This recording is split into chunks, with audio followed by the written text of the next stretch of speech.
Question: what is the least scary ghost movie ever? Answer: Ghost. In this video, Justin and I will be discussing this 1990 supernatural romance classic. Does love ever die? Can ghosts really turn doorknobs? And how much white privilege can one jam into a 2-hour movie? We discuss this and more on this episode of Did It Age Well? We are going to be talking about the 1990 supernatural romance classic, Ghost. A Swayze classic. Is essentially a supernatural Harlequin romance novel on screen. Harlequin romance, they're schmaltzy romance books with usually buff, shirtless men, glistening chests riding on a horseback. Their target audience is usually undersexed housewives. Yeah, middle-aged women. And I think the film makes that immediately clear. One of the very first things you see is Demi Moore surrounded by two sweaty, shirtless guys demolishing a building. First of all, I'm not sure that being shirtless is such a wise choice when you're demolishing a building. There's stuff flying everywhere. You really want to be shirtless? But then again, they're wearing face masks. There's just no need for these two ripped guys to be wearing shirts. So I thought immediately, right out the gate, they give women what they want. And one of the first things that struck me too is that Demi Moore is indistinguishable from a 13-year-old boy. With her haircut and kind of the way she dresses, she's very androgynous in a cool way. And I think that was an interesting choice too. If this is a film for women, you know, she isn't like this threatening, sexy, femme fatale like portrayal of a woman. She's like this cool, androgynous woman that doesn't need to dress sexy or grow out her hair. And Patrick Swayze's crazy about her anyway. I had moments where I was looking at her and I was like, she looks exactly like Finn Wolfhard from Stranger Things. I was watching it. I'm like, okay, so she's an artist and he's a financial analyst or something. We're not, of course, entirely sure. All that's to say is that they're able to afford this huge loft in New York City. And then I'm thinking, are Sam and Molly the reason why rundown areas get gentrified? Affluent white couples moving into dilapidated lofts, and then 30 years later, there's a Blue Bottle and artisanal cheese shop on that street underneath, you know what I mean? Oh, 100%. I had the exact same thought. In fact, I was stunned at the level of white privilege in this movie. It's dripping with white privilege. It's an unbelievably racist movie. I couldn't believe it. Like when I watched it, like I didn't... I had no recollection of this being a racist movie, but watching it now, it's just like astounding. I'm sure they had no idea and they didn't set out to make a racist movie, but it's just the ideology of whiteness is so pervasive in the film. Oh my goodness. So Justin, is there anything you like the best in this movie? Yeah, I mean, definitely it's the clay sex scene. I mean, that scene is unbelievable. I guess she's a potter by trade, like artisanal potter. She makes her living making clay vases and pottery. So obviously she's some kind of trust fund kid. If you have the luxury to be able to spend your life making clay pots in your loft in New York, you probably grew up in Connecticut with like super rich parents. So, you know, she's happily making her clay pots, and here comes Patrick Swayze, who notices she's up late and he's shirtless. Of course he is. And he sits behind her, and you know, here's where one of the great iconic pseudo erotic scenes of all time unfolds. And it starts, you know, innocently enough. She's like, oh, let me show you how to mold the clay on this pottery wheel. And immediately I was just like, wow, I'd forgotten how completely sexual this scene was. It's like they're giving the clay a hand job. Like the clay starts immediately looking like a penis. Oh yeah, very phallic. And then you go from this long sequence of them squishing the clay between their fingers. And I gotta say, it's pretty artistically done. And I can see why people were really into it when it came out. And then it cuts to this long, soft porn, erotic scene with them making out and Demi Moore straddling Patrick Swayze and making out. There's a shot that I hadn't noticed before, but you fully see Swayze's dick bulge in his pants at one point. Yeah, if you freeze frame it, you know, I was like, wait, is that? Yeah, it is.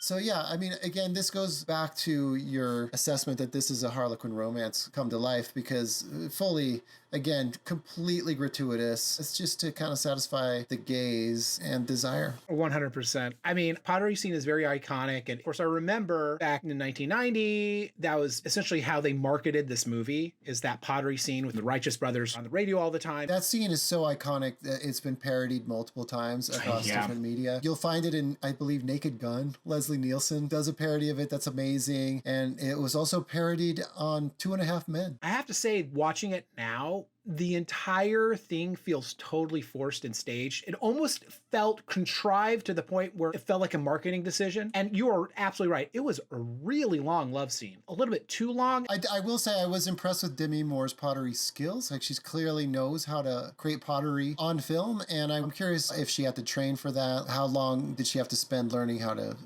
create pottery on a pottery wheel? That's pretty cool. What I like best, I mean, obviously, you took the classic scene. The other thing I would say is the ghost training scene where Swayze is training with the subway ghost guy to learn how to actually move objects. Starts with a little Pepsi bottle cap, then it goes to a shoe. Even though the physics of being a ghost in the ghost world isn't really quite ironed out. Ghost physics in this movie make zero sense. How did you do that? Because you could walk on the floor, you could sit up on a ledge, but you can't turn a doorknob. Why is it such a chore to turn a doorknob, and yet you could walk through walls, and then yet you're sitting on a chair watching Tony Goldwyn type into a Commodore 64? Well, here's my favorite. You can jump into a moving train. Yes. So you can completely jump directly through the wall of the train, but then once you land in the train, then all of a sudden you're subject to the physics of the train and you're moving along with the train. That doesn't make any sense. Yeah, and then Subway Ghost Guy comes up and pushes him. Wait, like this makes no sense. No, it really bothers me.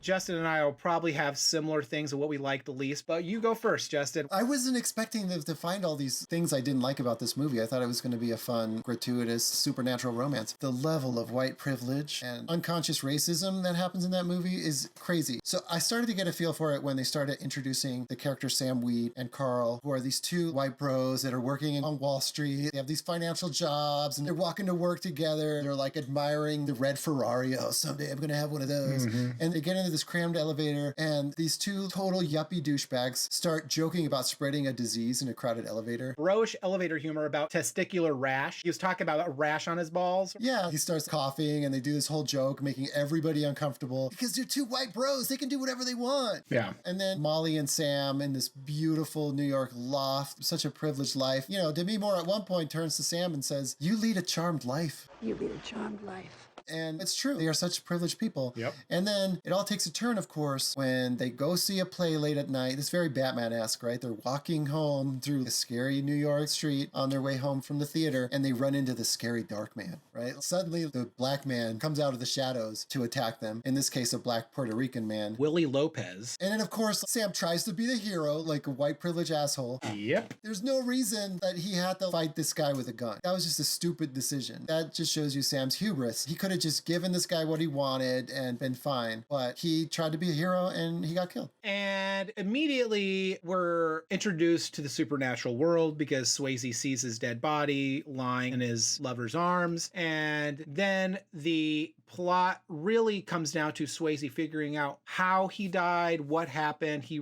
uncovers pretty quickly that there was some sort of conspiracy. It wasn't a fluke event. And then, of course, you find out that, in fact, it's his good buddy Tony Goldwyn who is laundering money for this shadowy drug ring, and he needed some code that only Swayze had in his wallet to type into his Commodore 64 to release $4 million to this Caribbean bank for these drug people. Yeah, the way I understand it, Swayze uncovers some discrepancies in the books at this company, brings it to the attention of Karl, who at the time seems unaffected by it, but then we realize is the reason that many things happen later in the film. I mean, if Karl really wanted to get those codes from Sam, why did you need to go through this entire elaborate hiring the scary Puerto Rican guy to try to mug him? Couldn't you if you're playing basketball and sneak into the locker in the gym and... Yeah, I mean, he's at his house all the time. He's like his best friend. Sam's an idiot for leaving it in his wall to begin with. Why the hell is he doing that? Also, if he's his best friend, why wouldn't he try to cut him in or tell him what's going on? It's just weird that he's hiding this tremendous thing from him, and it's gonna eventually cost Sam's life. That's the first thing I noticed that was racially weird. And then when they introduced the Oda Mae character, the first thing that struck me was, oh my god, this is totally a magical Negro character, which was a term that was, I believe, first coined by Spike Lee. These black characters that only exist in movies to help white people and their agendas and don't have really any agendas of their own or any dreams or any kind of things that need to be resolved. Sometimes have some supernatural ability or some kind of magical quality. And so she is a textbook magical Negro. And so that's kind of problematic. They didn't bother developing her character beyond, oh, my mom had this ability and now I have it. My mother had it. My mother's mother had it. They both had the gift. And they always said I had it. It is the white man exoticism of the other. It was bothersome to watch. I mean, she is used to such a degree by the white person in this movie that even her body becomes the vehicle for him to engage sexually with Molly Jensen. And that's so disturbing. She even loses the autonomy of her own body. Even her body is enslaved to this white man. And that's deeply disturbing. The dance with her. Yeah, it's weird. They don't give her an arc. They don't bother giving her anything other than you're there to help these white people. She served them. And by the way, Sam Wheat felt like he was owed this. Yeah. At one point, he tells Oda Mae, listen, you are going to help me.